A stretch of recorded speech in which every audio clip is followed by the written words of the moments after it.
보니엠이라는 그 그룹이죠. 그 보니엠이 부른 유명한 팝송 중에 바벨론 강가에서 라는 곡이 있는데 그 내용이 시편 137편 1절입니다. 우리가 바벨론의 여러 강변 거기에 앉아서 시온을 생각하며 시온을 기억하며 울었도다. 바벨론의 포로들, 바벨론 강가에서 시온을 기억하며 울고 있던 사람들, 그들은 나라를 잃고 가족을 잃고 소중했던 모든 것을 빼앗기고 노예로 끌려가 바벨론 강들의 그 토목공사에 동원되어 하루하루를 정말 죽지 못해 살아가는 그 비참한 현실 속에서 꿈 같았던 그 좋았던 시절을 회상합니다. 대체 뭐가 잘못되었나? 어디서부터 꼬이기 시작했나? 왜 이런 고통이 우리에게 주어지는가?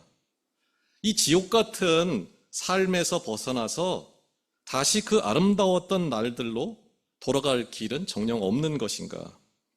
그 답을 찾아서 다시는 이런 고통을 겪지 않도록 하려고 그 육신의 고통보다 더한 목마름으로 더 갈급한 심정으로 하나님께 매달리며 성령에 사로잡혀 쓴 책, 그게 사사기라는 성경입니다. 지금까지 이런 판단 기준으로 결정하면서 살았기 때문에 결국에는 우리가 이 지경이 된 것이구나. 하나님께서는 이런 판단 기준으로 사람을 찾고 구원하고 길을 열어가시는구나 하는 거를 그 시대와 그 후손들에게 또 오고 오는 세대에게 꼭 알려주기 원해서 기록한 성경, 그게 사사기입니다. 사사기에는 12명의 사사가 등장하는데 첫 번째 사사가 오늘 본문에 읽은 온니엘이라는 사사입니다. 사사는 판결을 내리는 사람이다 이랬지요. 원하기는 오늘 말씀을 통해서 그 온니엘의 판단 기준, 하나님의 판단 기준, 그것을 주목하는 가운데 나를 부르시는, 내게 말씀하시는 하나님의 음성을 듣는 은혜가 있기를 원합니다. 이스라엘은 꿈에도 그리던 가나안 땅에 들어왔지요. 하지만 그곳에 이미 살고 있던 그 가나안 족속은 이스라엘에 비해서 정말 너무나 월등한 군사력, 월등한 문화, 첨단 기술을 가지고 있었습니다. 이 상황에서 등장하는 인물이 누구였냐면 갈렙이라는 인물입니다. 그는 가데스 바네아에서 모세가 파견한 12정탐꾼 중에 유다 지파를 대표하는 정탐꾼으로 파송되었죠. 그 정탐 후에 10명의 정탐꾼이 부정적인 말을, 악담을 쏟아낼 때 여호수아와 갈렙만이 강력하게 하나님의 마음을 대변함으로써 추후 가나안 땅에 들어가면 네가 밟는 모든 땅을 너에게 주마 하는 하나님의 약속을 받습니다. 그런데 막상 그가 가나안 땅에 들어와가지고 달라고 한 땅이 어디냐면 헤브론이라는 땅입니다. 당시 그 땅에는 거인 족속의 세 장수 세세와 또 아히만과 달메가 지키고 있는, 그러니까 가장 견고하고 가장 위험한 땅이었습니다. 그저 편안하게 아무 땅이나 달라고 해도 이미 권리를 가지고 있는 상황인데 갈렙은 목숨을 걸어도 실제 받기 어려운, 취하기 어려운 땅을 요청한 것입니다. 마침내 갈렙은 헤브론을 점령하지요. 그런데 갈렙은 거기서 멈추지를 않고 당시 또 다른 거인족 속의 본거지라고 할 수 있는 드비를 향해서 나아갑니다. 그러면서 드비를 점령할 점령하는 자에게는 내 딸 악사를 주마, 이렇게 이제 약속을 하죠. 그랬더니 그 드빌에 가장 먼저 올라간 사람이 누구냐면 오늘 말씀의 주인공 온니엘이라는 사람입니다. 약속대로 온니엘과 악사는 결혼을 하고, 이제 악사가 남편에게 아버지에게 밭을 좀 달라고 해라. 이렇게 자꾸 조르니까 온니엘은 할 수 없이 남방 땅 4개 부를 달라고 합니다. 문제는 그 땅이 황무지, 물이 없는 땅이라는 거예요. 악사의 마음이 어땠을까요? 저 바보 하지 않았을까요? 결국 악사가 직접 나섭니다. 자신들이 받은 땅으로 말을 타고 출발하기 전에 말에서 정말 미끄러지듯이 황급히 내려와서 아버지 앞에 쪼르르 달려갑니다. 갈렙이 묻습니다. 딸아, 뭐가 더 필요하니? 아버지, 나를 축복해 주세요. 윗셈도 아랫셈도 내게 주세요. 그래서 악사는 윗셈과 아랫셈이 있는 그 땅을 소원대로 얻었다라는 거예요. 그런데 이 모습을 바라보는 남편 온니엘의 마음은 어떠했을까요? 우리 아내 참 장하다. 나도 말하고 싶었는데 차마 어떻게 참 결혼하자마자 달라고 할 수도 없어서 말을 못했는데 아내가 해주니까 참 좋다. 그런 흡족한 마음으로 그것을 바라보았을까요? 아닙니다. 왜냐하면 그는 땅에 목마른 자도 샘물에 목마른 자도 아닌 하나님께 목마른 자였기 때문입니다. 그의 인생 기준의 판단은 밭에 있지 않았고 샘에 있지 않았고 하나님께만 마음을 확정하고 있었기 때문입니다. 사실 온니엘이 드비를 점령한 것은 갈렙의 딸이 탐나서가 아닙니다. 하나님의 마음, 그 땅을 향한 하나님의 그 소원을 알았기 때문입니다. 그는 온전히 하나님을 좇았던 사람 갈렙, 그 갈렙을 통해서 하나님의 뜻을 보았기 때문에 목숨을 걸고 싸웠던 것입니다. 갈렙은 그런 온니엘의 마음을 알았기 때문에 자기가 직접 공격을 안 하고 온니엘에게 기회를 주었고 오히려 자기의 부족한 딸을 온니엘에게 부탁한 것입니다. 7년 정도의 어떤 약간 긴 전쟁이 어느 정도 마무리되었고 그리고 12지파에게 땅을 이렇게 다 분배한 후에 이제 여호수아도 죽고 갈렙도 죽고 그 가나안 전쟁에 참여했던 그 모든 사람들이 다 죽은 후에 그러니까 대략 한 20-30년의 세월이 이제 흘렀을 것입니다. 온니엘도 이제 적지 않은 나이 아마 노년에 접어들었겠죠. 그때 일어난 일을 기록한 게 오늘 읽은 3장 7절 이하의 말씀입니다.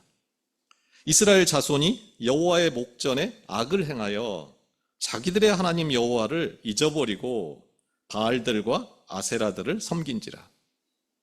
악을 행했다. 하나님을 잊어버렸다. 바알을 섬겼다. 똑같은 말들입니다. 이스라엘 자손이 하나님께 악을 행했다. 무슨 악? 하나님을 잊었다. 하나님을 멀리했다. 그럼 누구랑 가까워진 건가? 바알들과 아세라를 섬겼다. 그들과 가까워지고 그들을 찾고 그들을 기뻐하고 그들을 높였다. 잊지 말아야 할 것은 잊어버리고 오히려 찾지 말아야 할 것들을 숨가쁘게 찾아다니기 시작했다는 거예요. 바알과 아세라, 우리가 보통 우상이라고 하지요. 그럼 이런 말을 들으면 어떤 생각이 드시나요? 그들이 돌이나 무슨 나무에 새겨진 그 신상 앞에 절을 하는 미신을 믿은가 보다 이렇게 생각이 들죠. 그렇지 않습니다. 당시 가나안 문화는 이스라엘과 비교가 되지 않을 정도로 앞선 문화와 문명, 강력한 군사력을 가지고 있었습니다. 그러니까 바알과 아세라들을 섬겼다는 말은 뭐냐면 당시에 그들의 그 첨단 농법, 첨단 무기, 첨단 문화와 문명을 이스라엘이 받아들이기 시작했다는 거예요. 어떻게 하면 부자가 될 수 있고 어떻게 하면 강해질 수 있고 어떻게 하면 더 많은 샘물을 팔 수 있고 어떻게 하면 그 농산물의 수확량을 늘려서 잘 먹고 잘 살 수 있을까? 그거를 배우기 원해서, 그 방법을 배우기 원해서 그들과 섞이기 시작했다라는 것입니다.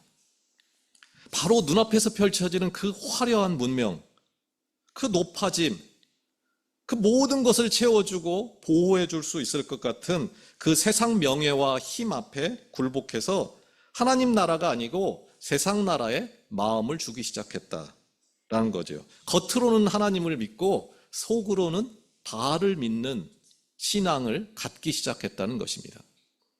그래서 그들은 자신들의 딸을 그들의 그 청년들에게 시집 보내고 또 그들의 딸을 자신들의 며느리로 맞아들이고 어느덧 이 땅에 들어온 이유, 자신들의 존재 이유를 잊기 시작했다는 것입니다. 그러자 어떤 일이 일어났는가? 8절입니다. 여호와께서 이스라엘에게 진노하사 그들을 메소포타미아 왕 구산 리사다임의 손에 파셨으므로 이스라엘 자손이 구산 리사다임을 8년 동안 섬겼더니, 누가 시켜서 그런 게 아니고 그들 스스로 그러고 싶었던 거예요. 하나님은 속에서 불이 났고 애간장이 녹으셨고 이미 그들의 마음이 떠났음을 알고 놓아줍니다.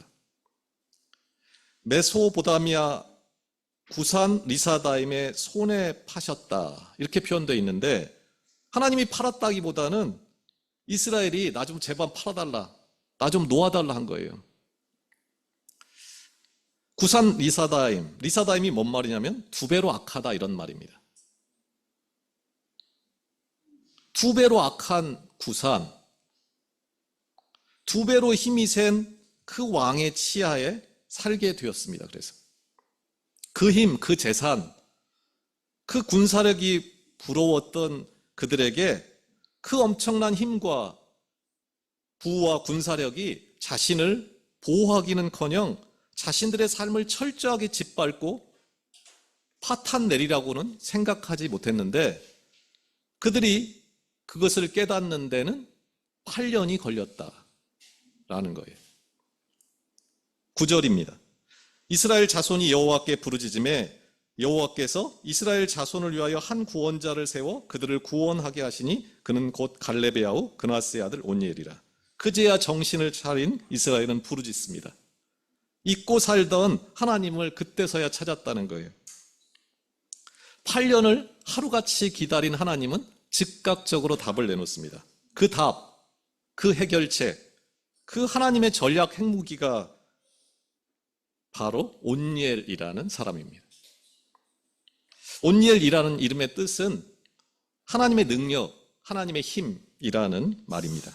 모두가 밭을 구하고 샘을 구하고 내 집 곡간을 채우기에 혈안이 되고 더 높아지고자 분주하게 살아갈 때, 더 많이 갖고자 분투할 때, 그런 것들이 결국 우리를 배나 악한 것들의 노예로 만들고 배나 악한 고통으로 몰고 간다는 것을 모르고 살아갈 때, 온니엘은 홀로 하나님을 잊지 않고 바알과 아세라를 거부하고 구산 리사다임에 자신을 팔지 않고 하나님의 나라, 하나님의 약속에 목말랐던 것입니다. 다른 말로 하면 온니엘은 기도했고 그 기도가 8년 만에 응답된 것입니다. 하나님은 그 온니엘을 세우고 그를 통해 새로운 시대를 엽니다. 10절에서 11절입니다. 여호와의 영이 그에게 임하셨으므로 그가 이스라엘의 사사가 되어 나가서 싸울 때에 여호와께서 메소포타미아 왕 구산 리사다임을 그의 손에 넘겨주심에 온니엘의 손이 구산 리사다임을 이기니라. 그 땅이 평온한 지 40년에 그나스의 아들 온니엘이 죽었더라. 누가 두 배로 악하고 두 배로 강력한 구산 리사다임을 향해 나갈래? 물었을 때 그가 나갔다는 거예요. 여기서 나갔다는 말이 그냥 나갔다는 말이 아니고 용수철처럼 튀어나갔다는 말입니다. 그가 얼마나 간절하게 그날을 소망하며 기도했는지를 보여주는 장면입니다. 하나님의 영에 사로잡혀 그는 모든 결박을 끊어내고 40년의 평화를 그 땅에 선물합니다. 그런데 그가 누군가? 이것이 바로 오늘 메시지의 핵심입니다. 그는 그니스 족속입니다. 그는 정통 유대인이 아니고 잡족이고 이방인 출신입니다. 오늘날로 하면 외국인 노동자예요. 이민자예요.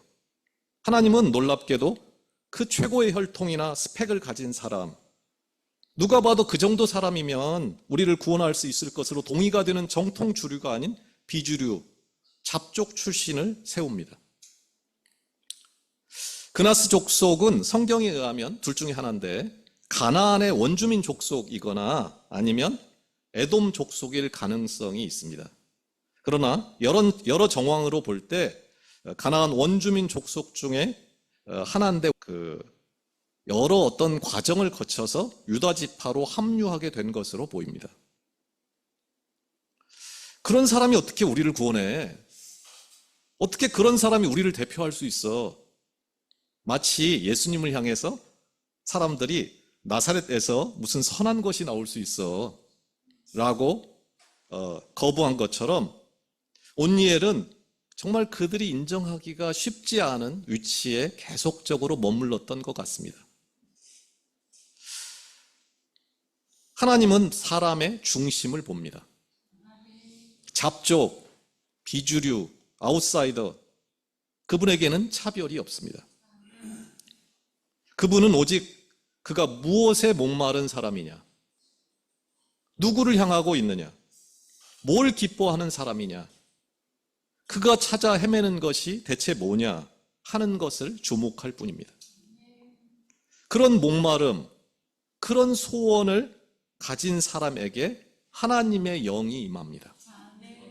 그리고 용광로에 지푸라기가 타버리듯이 그 안에서 모든 문제가 녹아지고 해결되게 하십니다. 그리고 마침내 그 땅에 40년간 평화가 옵니다.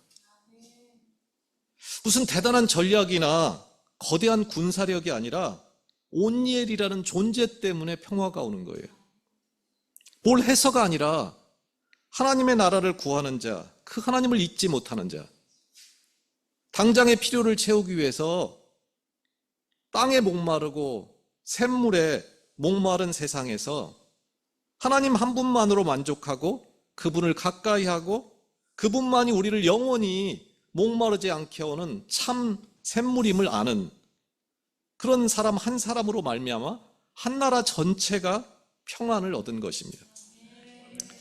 그런데요, 나라를 잃고 노예로 끌려가서 바벨론 강가에서 그 수치와 모욕 속에 토목공사에 동원되며 그 아름다웠던 조국, 그 예루살렘 성전, 친족과 가족을 정말 사무치게 그리워하면서 나라를 회복하는 것은, 그 시절로 돌아가는 것은 이제 영영 불가능하다, 그렇게 자포자기하면서 살아가던 그들에게 온니엘의 하나님을 오늘 소개하는 이유가 무엇일까요?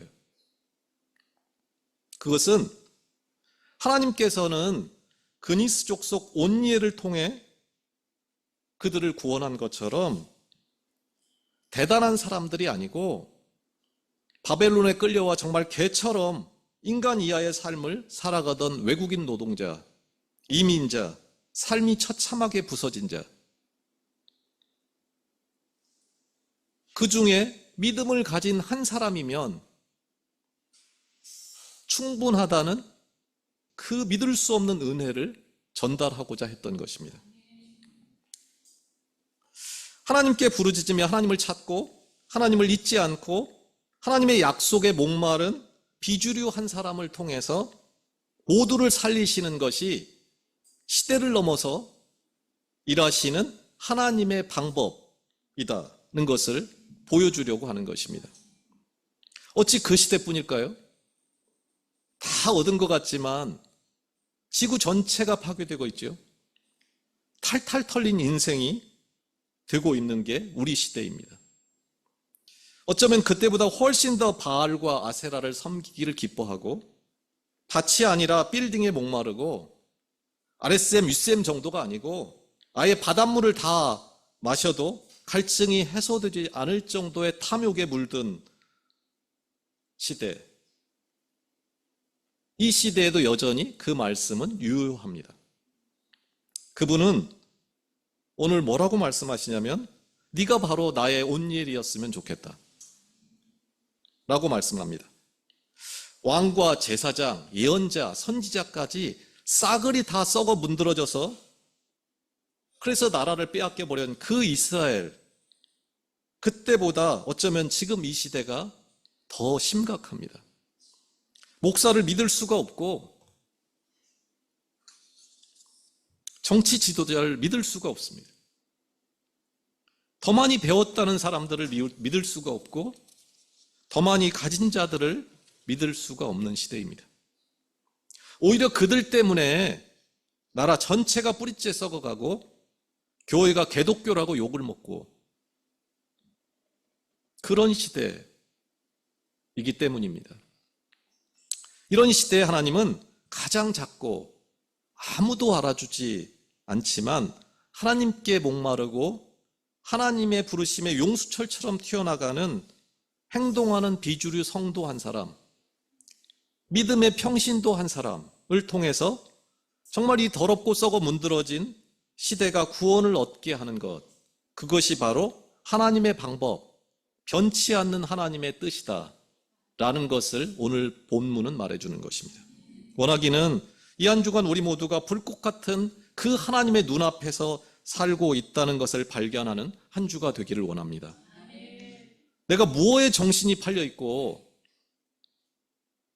내가 바알과 아세라와 타협하느라고 팔아먹은 것들이 뭔지를 깨닫는 한 주가 되기를 원합니다. 내가 잊고 사는 것들이, 내가 정말 그 다 빼앗겨버린 것들이 무엇인지를 발견하기 원합니다. 마태복음 16장 19절, 우리가 잘 아는 말이죠. 내가 천국 열쇠를 내게 주리니 내가 땅에서 무엇이든지 매면 하늘에서도 매일 것이요 내가 땅에서 무엇이든지 풀면 하늘에서도 풀리리라. 이 약속의 말씀, 천국 열쇠, 하늘 권세를 가지고 있는 성도들에게 하나님은 묻습니다. 누가 먼저 풀어낼래? 누가 먼저 용서할래? 누가 먼저 사랑할래? 누가 먼저 내려놓을래? 누가 먼저 져주고 축복할래? 이 질기고 질긴 고리를 누가 먼저 끊어낼래? 하나님은 실제 억지로 지는 십자가도 기뻐합니다. 그렇지만 그 십자가를 달게 질 사람, 그 십자가를 지는 것이 오히려 정말 표현할 수 없는 영광인 것을, 그것을 아는 사람, 그 십자가를 모든 기쁨으로 기뻐하면서 용수철처럼 그것을 먼저 지고 싶어서 튀어나가는 사람, 그런 한 사람을 찾습니다. 하나님께서 가장 간절한 게 뭐냐면 우리 한 사람, 한 가정, 한 교회입니다. 이 나라와 민족, 교회, 각 가정에 오늘도 그 하나님의 약속의 말씀에 목마른 한 사람이 필요합니다. 우리 가정, 우리 교회, 이 나라에 그 8년의 결박을 끊어내고 40년의 평화를 만들기 위해 하나님께는 그 하나님께로 마음을 확정한 단 한 사람이면 충분합니다. 원하기는 누가 이 고통하는 가정, 신음하는 가정, 교회, 나라를 위해서 달게 기쁘게 십자가를 질래? 이렇게 물으실 때 하나님 저요, 내가 할래요, 저를 써주세요. 그런 마음으로 조용히 마음의 손을 들고 그 약속의 말씀에 의지하여 내가 풀면 풀리고 내가 매면 매인다, 그 말씀에 의지해서 그 복된 일에 인생을 거는 결단이 있기를 예수 이름으로 축원합니다. 기도하겠습니다. 하나님 아버지, 눈에 보이는 밭을 찾아, 눈에 보이는 샘을 찾아 정신없이 살다 보니 여기까지 왔습니다. 힘을 다해 살아보았지만 구산 리사다임, 2배나 악한 일을 만나고 2배나 어려운 일을 만나고 때로는 삶이 지옥 같습니다. 빛을 찾아 교회로 오고 평안과 치료를 위해 기도했지만 내가 여전히 찾고 가까이 하는 것이 결국에는 바알들과 아세라들, 세상에서의 성공이고 명예이고 높아짐이었음을 고백합니다. 성령이 우리를 불쌍히 여기시고 우리로 말씀에 목마른 자로 이 치열한 영적 전투의 한복판에서 하나님의 편에 선자 온니엘로 살게 하옵소서. 세상에서는 비주류일지 모르지만 하나님 편에서는 주류로 내 가정, 내 직장, 내 교회에서 우리가 하나님의 힘 온니엘이 되게 하시고 십자가를 달게 지고 모든 막힌 담을 허는 하나님의 길고 긴 평화의 도구가 되게 해 주시옵소서. 예수 그리스도의 이름으로 기도합니다. 아멘.